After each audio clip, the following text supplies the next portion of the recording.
The following is a production of Neural Network Media and is completely AI generated. It is intended for entertainment and educational purposes only.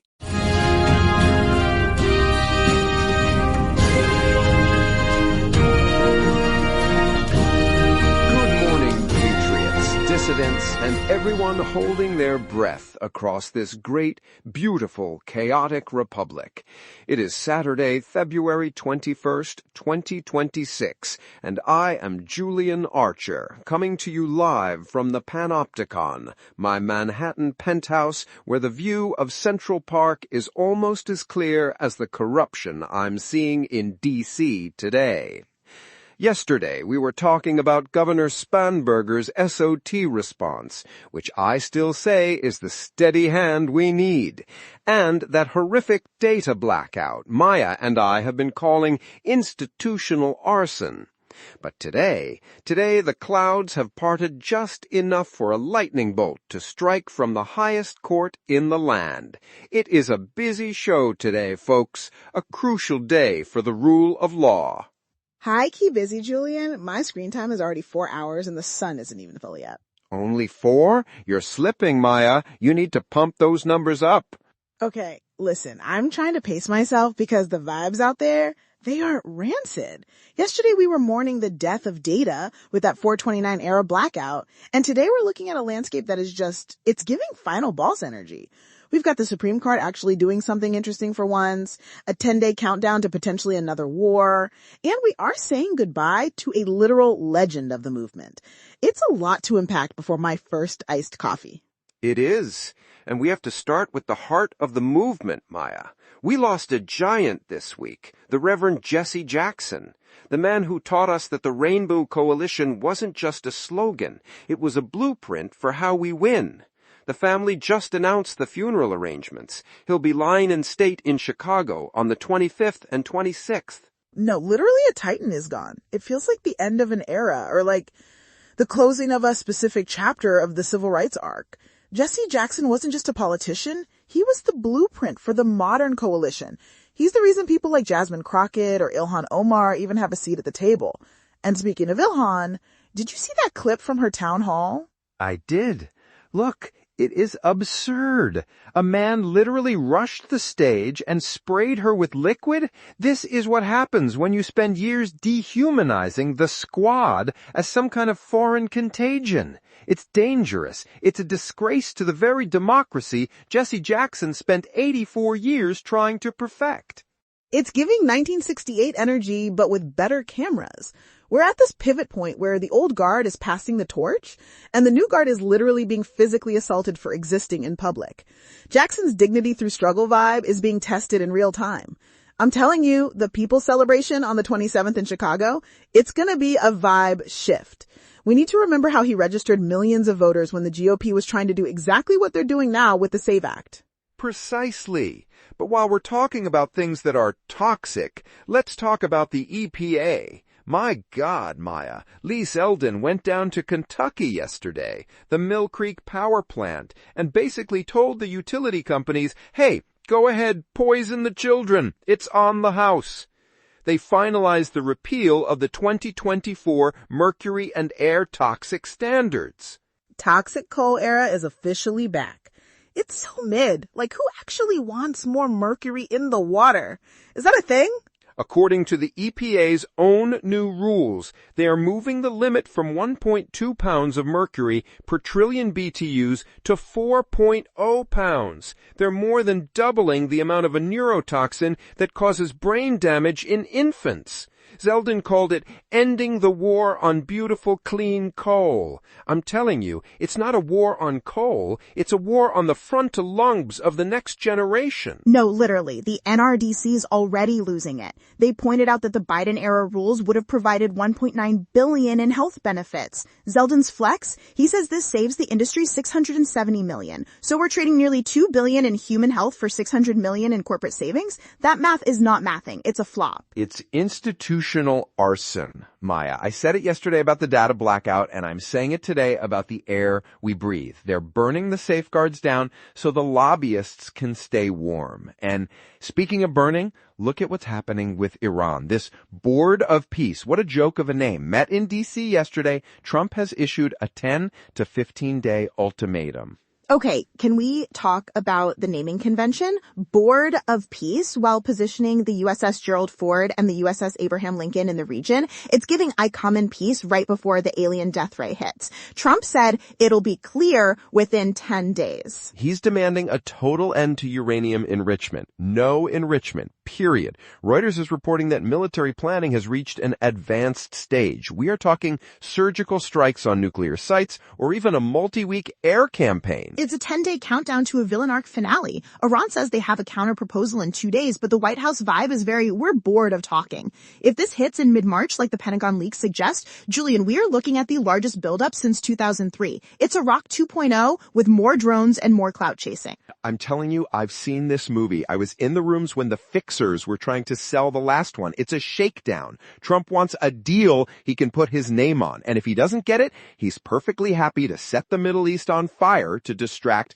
from his legal troubles at home. It's systematic slaughter in the making, and the Board of Peace is the marketing department for the carnage. It's high-key terrifying, especially since they're doing this while also purging the military of people who actually know how to do the work. Did you see the Schilling versus United States update? Commander Emily Schilling, a decorated Navy pilot, 60 combat missions. The Navy spent $20 million training her, and Pete Hegseth wants to throw her out because of Executive Order 14183. It's absurd. No, literally, it's a costly mistake. That's what the former military leaders are calling it. They're purging 4,200 troops diagnosed with gender dysphoria right as we're gearing up for a potential war in Iran. Like, do you pick a struggle? Do you want a ready military or do you want to play dress up with the Department of Defense? It's the anti-DEI purge. It's not about readiness. It's about purity. It's the same thing we're seeing in the schools, Maya. At Fifth Circuit ruling on the 10 Commandments in Louisiana, the court basically said, well, we can't stop them from hanging the posters yet because they haven't hung them yet. The Fifth Circuit is in its delusional era. They really said it's premature to decide if forcing every classroom from kindergarten to LSU to display an 11 by 14 inch poster of the 10 Commandments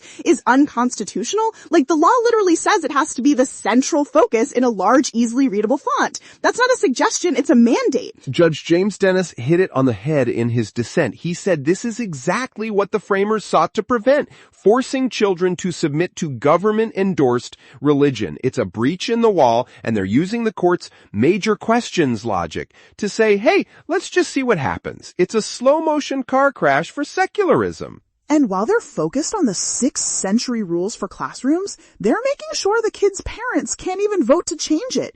The SAVE Act is still the main character of the voter suppression arc.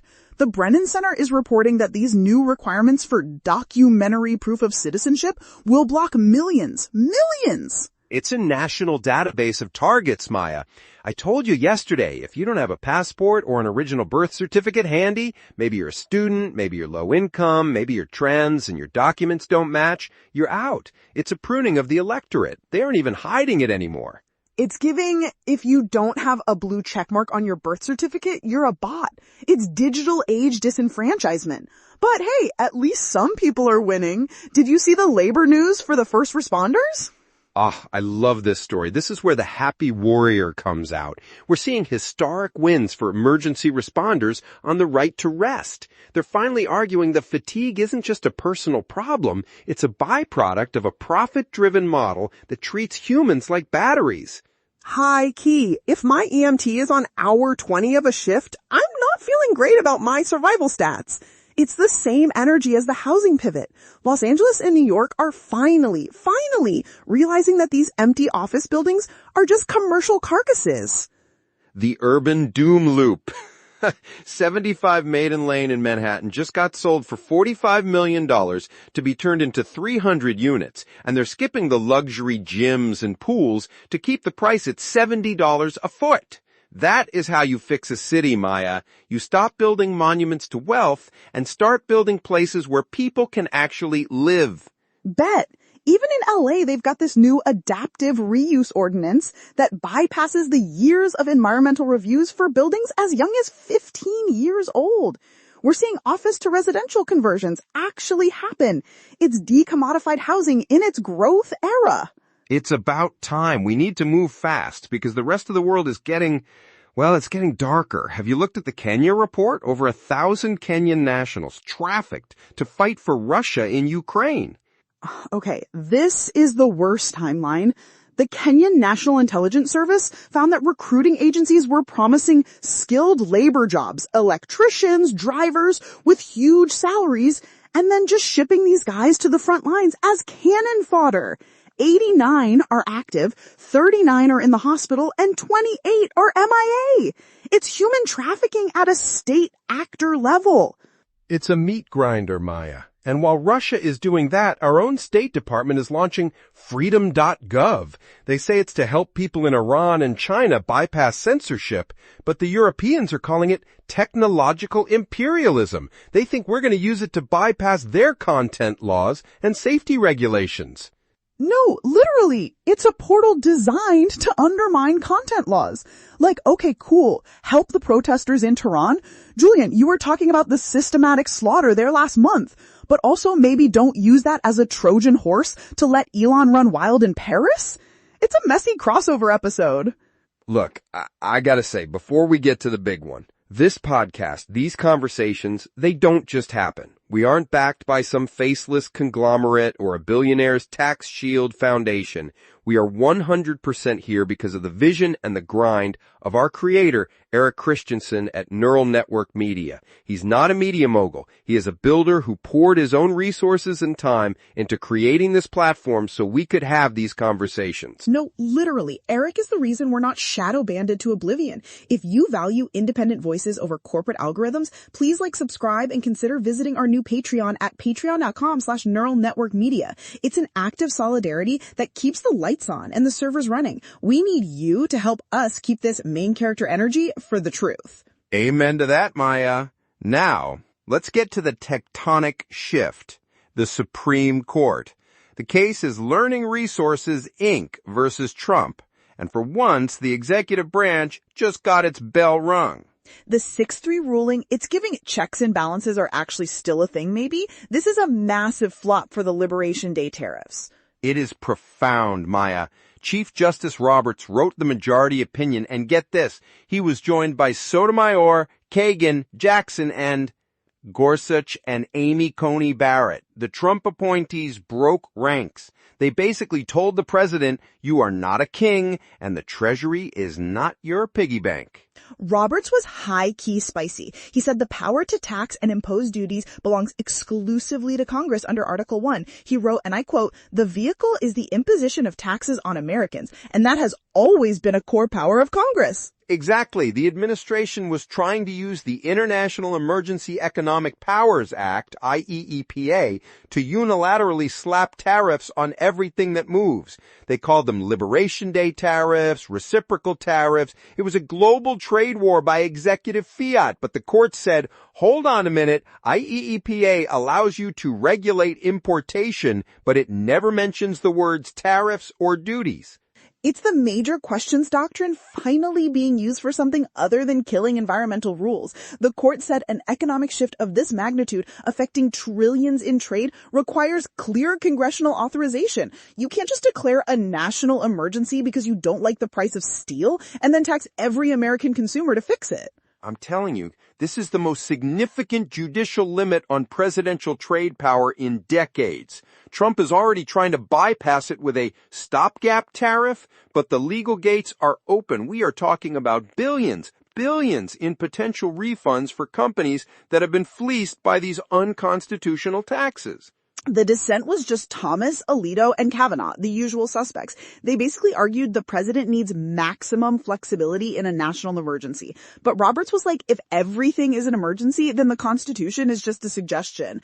Gorsuch and Barrett joining the liberals on this, that's a signal, Julian. Even they have a limit on how much executive overreach they can stomach. It's a rebuke. It's a glorious, constitutionally grounded rebuke. I have spent years worrying that this court was going to give the president unreviewable authority. Remember what I said back in January about the Fed appointments?